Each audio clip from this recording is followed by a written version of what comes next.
बिस्मिल्लाहिर्रहमानिर्रहीम। Welcome to Mister Z Academy. जैसा कि आपको मालूम है कि हमारे टेंसेस की वीडियो चल रही हैं और अब अपने प्रीवियस वीडियो में पास्ट एंड प्रेजेंट टेंसेस को कवर कर चुके हैं। ये पास्ट और प्रेजेंट टेंसेस को हम लोग किस तरह बनाते हैं और ये इंग्लिश ग्रामर में क्यों यूज़ होते हैं। आज जो हम डिस्कस करेंगे वो होंगे फ्यूचर के टेंसेस। पहले इसकी डेफिनेशन देख लेते हैं। Tenses describes the actions of the subject. In tenses a subject performs any action in past, present and future. यानी जो भी टेंसेस होते हैं, यानी जो जुमले होते हैं, वो हमें किसी भी सब्जेक्ट के एक्शंस के बारे में बताते हैं कि वो सब्जेक्ट ने वो एक्शन कैसे किया है, वो क्या किया है, वो कब किया है, वो क्यों किया है। ये सब चीज़ें बताते हैं हमें है टेंसेस। ये सब्जेक्ट कोई भी एक्शन को पास्ट में कर रहा है या प्रेजेंट में कर रहा है या वो फ्यूचर में करेगा। तो ये सारी चीज़ें हमें टेंसेस में पता लगती है। हम अपनी प्रीवियस वीडियो में ऑलरेडी पास्ट और प्रेजेंट के टेंसेस को कवर कर चुके हैं। इन वीडियो में हम डिस्कस करेंगे वो होंगे फ्यूचर के टेंसेस, और इसकी जो 4 कैटेगरीज होती हैं, 4 टाइप्स होती हैं, हम लोग उसे भी डिस्कस करेंगे। सो लेट्स गेट स्टार्टेड। ये इसकी 4 टाइप्स होती हैं। जैसे सबसे पहले है इनडिफाइनिट टेंसेस, फिर है कंटिन्यूस टेंसेस, फिर है परफेक्ट टेंसेस और फिर है परफेक्ट कंटिन्यूस टेंसेस। हमने पास्ट और प्रेजेंट के ये टेंसेस बनाना सीख लिए थे। अब जो हम इस वीडियो में सीखेंगे वो होंगे फ्यूचर के। ये फ्यूचर इनडिफाइनिट टेंसेस को हम लोग किस तरह बनाते हैं। So let's get started. First of all हम इसकी डेफिनेशन देख लेते हैं। The future indefinite tense describes actions और events that will happen in future and will be facts और विल बी जनरल ट्रुथ्स। यानी जो फ्यूचर इंडिफाइनिट टेंस होते हैं वो हमें किसी भी एक्शंस के या इवेंट्स के बारे में बताते हैं कि वो जो सब्जेक्ट है उसने वो एक्शन को फ्यूचर में कब करेगा। वो जो भी सब्जेक्ट है, ही है, शी है, इट है, आई है, यू है, दे है, वो कोई भी सब्जेक्ट है उसके बारे में हम बताते हैं कि वो फ्यूचर में कोई काम करेगा। यानी वो फ्यूचर में वो काम होगा या फ्यूचर में वो काम नहीं होगा। तो ये फ्यूचर में बताते हैं। अच्छा, वो काम क्या होते हैं? वो सब जो काम जो सब्जेक्ट करता है वो या तो फैक्ट्स होते हैं, यानी वो हकीकत होती हैं, या फिर वो जनरल ट्रुथ होते हैं, यानी वो जो आम जिंदगी के सच होते हैं वो होता है। और जैसे फॉर एग्जांपल यहाँ पे लिखा हुआ ये हैबिट्स, यानी एक इंसान की जैसे आदत होती है, ये जाना, खाना, सोना, पीना, ये सारी चीज़ क्या है? ये डेली रूटीन्स हैं, ये हैबिट्स हैं जो हर इंसान करता है। पढ़ना, पढ़ाना, ये सारी चीज़ें क्या है? ये हैबिट्स हैं। इसी तरह से ट्रुथ होते हैं कुछ ज़िंदगी के जो इस तरह से हम लोग ट्रुथ होते हैं रियल लाइफ के। जैसे फॉर एग्जांपल हम लोग कोई काम करते हैं तो वो काम भी एक सच है, ठीक है, इसलिए तो हम वो करते हैं डेली लाइफ में। इसी तरह से हम कोई अपनी ड्यूटी परफॉर्म करते हैं, इबादत करना या कहीं जाना, ये वो भी हमारी ड्यूटी होती है, यानी वो भी ट्रुथ होता है, ठीक है। इसी तरह से ये जो डेली लाइफ रूटीन्स होती हैं, फॉर एग्जांपल वॉक करना, पढ़ना, ठीक है, खाना बनाना, खाना खाना, ये सारी चीज़ें क्या, ये डेली रूटीन्स हैं। तो फ्यूचर इंडिफाइनिट टेंस में हम लोग ये डिस्कस करते हैं कि वो सब्जेक्ट, जो भी सब्जेक्ट है, ही, शी, इट, दे, वो कोई भी एक्शन को फ्यूचर में कब परफॉर्म कर रहा है और वो उस एक्शन को परफॉर्म करेगा भी या वो नहीं करेगा। तो बेसिकली ये इसकी डेफिनेशन होती है फ्यूचर इंडिफाइनिट टेंस की। अब हम इसका फार्मूला देख लेते हैं। Formula of making in future indefinite tenses, यानी इसकी जो हेल्पिंग वर्ब होती है वो होती है विल।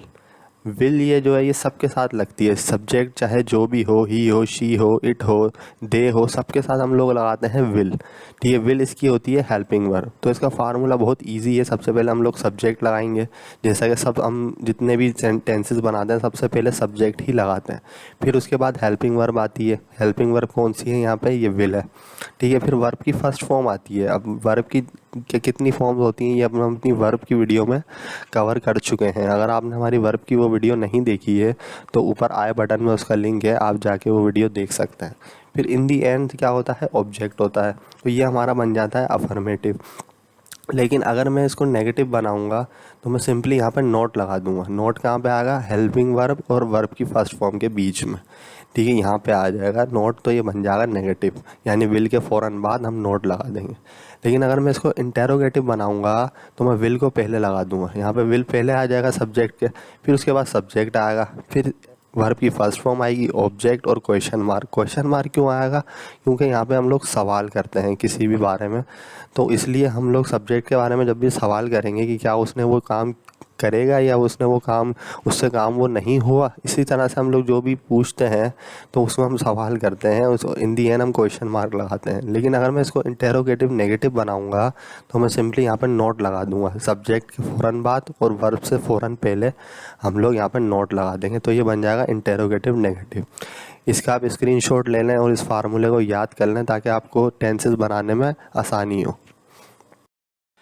अब इसकी हम कुछ एग्जाम्पल्स देख लेते हैं। सबसे पहले इसकी एग्जाम्पल क्या है, I will go to home, यानी मैं घर जाऊंगा। अब देखें यहाँ पे विल आ रहा है। विल क्यों आ रहा है? क्योंकि ये हेल्पिंग वर्ब है। सब्जेक्ट के फ़ौरन बाद हमने हेल्पिंग वर्ब लगाई विल, और इसे हमने फ्यूचर में बता दिया कि हम फ्यूचर में घर जाएंगे। I will go to home, मैं फ्यूचर में घर जाऊंगा, यानी मैं ये जो जाने का काम है, जो एक फैक्ट है, हकीकत है, वो मैं करूँगा फ्यूचर में, यानी वो मैं अभी नहीं करूँगा, वो मैं करूँगा फ्यूचर में। फॉर एग्जांपल 1 घंटे बाद या 1 दिन बाद, अभी वो मैं काम नहीं करूँगा। तो वो जाने का काम जो मैं करूँगा वो फ्यूचर में होगा। लेकिन अगर मैं इसको नेगेटिव बनाऊँगा तो मैं सिंपली यहाँ पर नॉट लगा दूँगा। मैं कहूँगा I will not go to home, मैं घर नहीं जाऊँगा। अब ये नेगेटिव बन गया। क्यों बन गया? क्योंकि ये नॉट आई है। नॉट देखें विल के फ़ौरन बाद और गो से पहले आया है। गो क्या है यहाँ पे? ये वर्ब की फर्स्ट फॉर्म है। तो ये बन जाएगा I will not go to home, मैं घर नहीं जाऊँगा, यानी मैं फ्यूचर में ये काम नहीं करूँगा, इसलिए यहाँ पर नॉट आ गया। तो ये बन गया नेगेटिव। लेकिन अगर मैं इसको इंटेरोगेटिव बनाऊँगा तो मैं सिंपली विल को पहले ले आऊँगा, ठीक है, फिर उसके बाद आई लगा दूँगा। आई क्या है यहाँ पे? ये सब्जेक्ट है और ये हेल्पिंग वर्ब है, ठीक है। इसी तरह से फिर गो होगा, फिर ये पूरा ऑब्जेक्टिव पार्ट है, और ये इन दी एंड क्वेश्चन मार्क लगा देंगे हम, क्योंकि ये एक हम क्वेश्चन पूछ रहे हैं। तो इसकी मीनिंग क्या होगी? Will I go to home, क्या मैं घर जाऊँगा? तो इसका जवाब आप भी येस या नो में दे सकते हैं। तो इस तरह से हम इंटेरोगेटिव बनाते हैं। सिंपली यहाँ पे हम लोग यहाँ पे विल को पहले ले आएंगे, फिर सब्जेक्ट आएगा, फिर वर्ब की फर्स्ट फॉर्म, तो ये बन जाएगा इंटेरोगेटिव। लेकिन अगर मैं इसको इंटेरोगेटिव नेगेटिव बनाऊंगा तो मैं सिंपली यहाँ पे नॉट लगा दूंगा। जब यहाँ पे नॉट लग जाएगा तो ये बन जाएगा इंटेरोगेटिव नेगेटिव। इसकी मीनिंग क्या होगी? Will I not go to home, क्या मैं घर नहीं जाऊंगा? अब यहाँ पे देखिए मैंने नॉट लगा के इसको बना दिया इंटेरोगेटिव नेगेटिव। तो ये बन गया interrogative negative, will I not go to home, क्या मैं घर नहीं जाऊंगा? इसका जवाब भी आप मुझे येस और नो में दे सकते हैं। इसकी हम कुछ और एग्जाम्पल्स देख लेते हैं।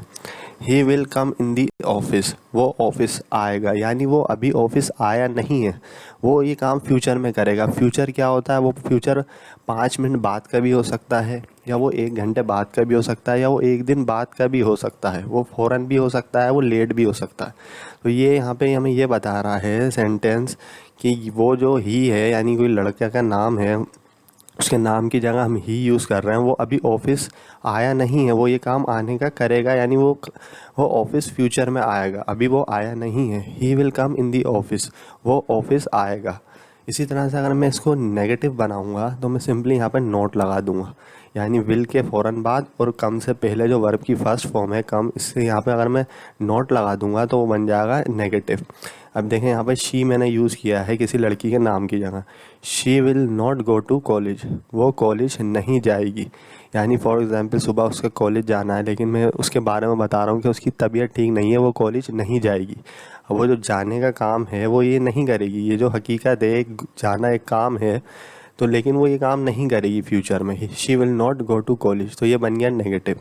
लेकिन अगर मैं इसको सब्जेक्ट में पहले ले आऊँगा, यहाँ पे मैं पहले इसको हेल्पिंग वर्ब विल को यूज़ कर लूँगा, तो ये बन जाएगा interrogative. Will Ali drive the car, क्या अली ही गाड़ी चलाएगा, यानी अली ने अभी गाड़ी चलाई नहीं है, क्या ये वो काम फ्यूचर में करेगा? तो इसका जवाब भी आप मुझे येस और नो में दे सकते हैं। Will Ali drive the car, क्या अली गाड़ी चलाएगा? इसका जवाब भी आप मुझे येस या नो में दे सकते हैं। इसी तरह से अगर मैं इसको इंटेरोगेटिव नेगेटिव बनाऊंगा तो मैं सिंपली यहाँ पे नॉट लगा दूंगा। मैं कह दूंगा will Ali not drive the car, क्या अली गाड़ी को नहीं चलाएगा? मीन्स ये जो गाड़ी चलाने का काम है, क्या वो अली ये काम नहीं करेगा? इसका जवाब भी आप मुझे येस और नो में दे सकते हैं। इसी तरह से इसकी कुछ और एग्जांपल्स हैं। We will play for Pakistan, हम पाकिस्तान के लिए खेलेंगे, यानी जो खेलने का काम है, प्ले है, ये हम कब करेंगे? ये हम करेंगे फ्यूचर में, ठीक है। फॉर एग्जांपल हमारा सुबह मैच है, हम कहेंगे we will play for Pakistan, हम पाकिस्तान के लिए खेलेंगे, लेकिन अभी नहीं खेल रहे, हम ये काम फ्यूचर में करेंगे, तभी तो यहाँ पर विल आया। लेकिन अगर मैं इधर नॉट लगा दूंगा बीच में, विल के और प्ले के बीच में, तो ये बन जाएगा negative. Will we will not play for Pakistan, हम पाकिस्तान के लिए नहीं खेलेंगे, मीन्स ये हम ये काम नहीं करेंगे फ्यूचर में, तो ये बन गया नेगेटिव। लेकिन अगर मैं इसको वो पहले ले आऊँगा यहाँ पे तो इंटेरोगेटिव बन जाएगा, will they not play for Pakistan. अब फॉर एग्जांपल एक से ज़्यादा लोग हमारे सामने खड़े हैं, हम उनके बारे में पूछ रहे हैं, मैं आपसे पूछता हूँ क्या वो पाकिस्तान के लिए नहीं खेलेंगे, तो इसका जवाब भी आप मुझे येस या नो में दे सकते हैं। आप कह सकते हैं येस या आप भी नो भी कह सकते हैं। Will they play for Pakistan, क्या वो पाकिस्तान के लिए खेलेंगे, तो इसका जवाब येस और नो में दिया जा सकता है। इसी तरह से अगर मैं इसको इंटेरोगेटिव नेगेटिव बनाऊंगा तो मैं सिंपली यहाँ पर नॉट लगा दूंगा। Will they not play for Pakistan, क्या वो पाकिस्तान के लिए नहीं खेलेंगे, तो इसका जवाब भी आप मुझे येस और नो में दे सकते हैं। सिंपली फ्यूचर इंडिफाइनिट टेंस हमें ये बताते हैं कि जो भी सब्जेक्ट है वो ये काम फ्यूचर में करेगा या वो ये काम फ्यूचर में नहीं करेगा, तो ये होते हैं फ्यूचर इंडिफाइनिट टेंसेस। आपको हमारी आज की वीडियो पसंद आई होगी। अगर आपको हमारी आज की वीडियो पसंद आई है तो आप हमारे चैनल को सब्सक्राइब करें, इस वीडियो को शेयर करें। Thanks for watching.